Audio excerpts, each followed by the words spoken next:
ہو گال اس نے کہا اول شئی پہلے یدد رینیو کراؤ الجواز پاسپورٹ قبل پہلے 6 شہور 6 شہور 6 مہینے پہلے من تاریخ انتہا الجواز یا من تاریخ انتہا یعنی پاسپورٹ کے ایکسپائری سے پہلے،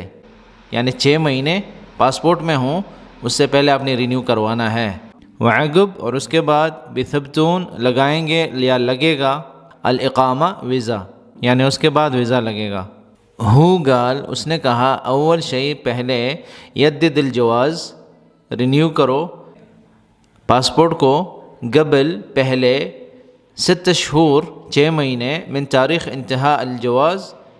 پاسپورٹ کے ایکسپائری سے 6 مہینے پہلے، وعقب اور اس کے بعد بثبتون الاقامہ ویزا لگے گا یا ویزا لگائیں گے۔